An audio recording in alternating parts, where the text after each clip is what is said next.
खुलुमबाय लोगोफोर, आंनि मुङा बोदो नार्जारि। गिबियावनो नोंथांमोनखौ आंनि बे इउटिउब चेनेलाव बरायग्रोनाय जाबाय। फैदो जों बिदिब्ला लोगोफोर, बे भिडिअनि गेजेरजों ट्रेन रिजार्भेशन फर्मखौ बोरै फिलआप खालामनांगौ बेनि सोमोन्दै सुंद'यै सोलोंनानै लानि। बे फर्मखौ नोंथांमोनहा काउन्टारनिफ्राय मोनगोन। फर्मनि गोजौआव लिरनाय दं रिजार्भेशन केन्सेलेशन रेक्वेस्ट फर्म।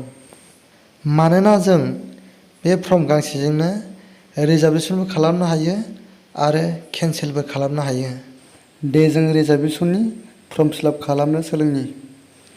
होनाय बक्सफोराव नोंथाङा सासे डाक्टार एबा सासे बेमारि एबा मोदोमाव गोनां दङबोला सायख'नानै राइटसिन होनो हागोन। ट्रेन नं एन्ड नेम, बेयाव नोंथाङा बबे ट्रेनजों दावबायगोन बे ट्रेननि नाम होबानो जाबाय। आङो नगाव एक्सप्रेसनि नाम होदों। जार्नि डेट, नोंथाङा माब्ला जार्नि खालामगोन एबा माब्ला दावबायगोन बिनि डेट होबानो जाबाय। क्लास, आङो स्लिपार होदों, जेरै general, sleeper, 3AC, 2AC, 1AC, CC, EC, 2S, FC। नं अफ बार्थ सार्टिफिकेट, बेयाव साबेसे गाखोगोन बेखौ होबानो जाबाय। आङो 2 होदों। फर्म मोनसेयाव 6 जन पेसेन्जारनि फिलआप खालामनो हायो, बेनिखायनो नोंथांमोनहा 1 निफ्राय लानानै 6 सिम लिरनो हागोन।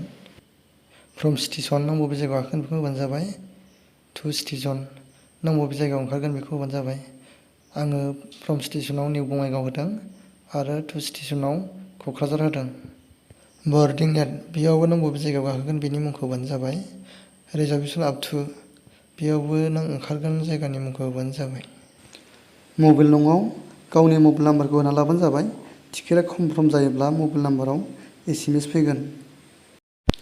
आरो गाहायनि बक्सआव साबेसे मानसि जार्नि खालामगोन बिसोरनि मुंखौ लिरनांगौ। बेयाव होनाय दङ नेम इन ब्लक लेटार, नो मर देन 15 लेटार। हांखोआ 15 लेटारनि बारा जानो मोननाय नङा, नङाब्ला फर्मआ केन्सेल जागोन। आङो सानैनि मुं होदों, बोदो नार्जारि, और नेसनेलिटियाव इन्डियान आरो जेन्डारा मेल आरो एजआ 20।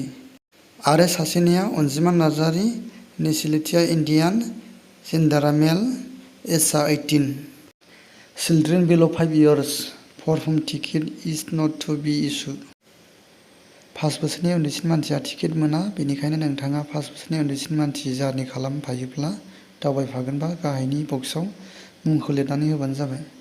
अन अर रिटार्न जार्नि डिटेल्स, नोंथाङा फिन फैफिननायनि टिकेट दानफाखायोब्ला ट्रेन नाम्बार होबानो जाबाय आरो जार्नि डेटखौ होबानो जाबाय, माब्ला फैफिनगोन आरो क्लासखौ होबानो जाबाय। नों एसिजों फैगोन ना स्लिपारजों फैगोन आरो स्टेसन फर्मखौ होबानो जाबाय आरो 2 स्टेसनखौ होबानो जाबाय। फैफिनाबा लिरनांलाया, गारबोबानो जाबाय। जोङो फिन फैफिना, बेनिखायनो आङो लिरालासिनो गारबोबाय। नेम अफ एप्लिकेट, जाय बे फर्मखौ काउन्टाराव हैगोन बेनि मुंखौ होबानो जाबाय। बेयाव आङो आंनि मुंखौ होदों। नोंथाङा फुल एड्रेसआव आधार कार्डनि एड्रेसखौनो होनो हागोन। आधार नङाव आधार कार्डनि नाम्बारखौ होनांगौ।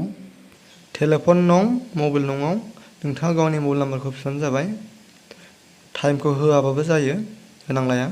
सिगनेसार अफ एप्लिकेट, बेयाव जाय बे फर्मखौ फिलआप खालामदों एबा काउन्टाराव थांनानै जाय टिकेटखौ लायगोन बेनि सिगनेसारखौ होबानो जाबाय। गाहायनि लांदां जायगाखौ जों आबुं खालामनाङा, ओरैनो दोनबानो जाबाय। गोजोननाय थाबाय लोगोफोर, भिडिअखौ जोबजासिमनि थाखाय। आसा खालामो लोगोफोर नोंथांमोना आंनि आपल'ड खालामनाय भिडिअफोरखौ उननि समावबो नायलांबाय थागोन।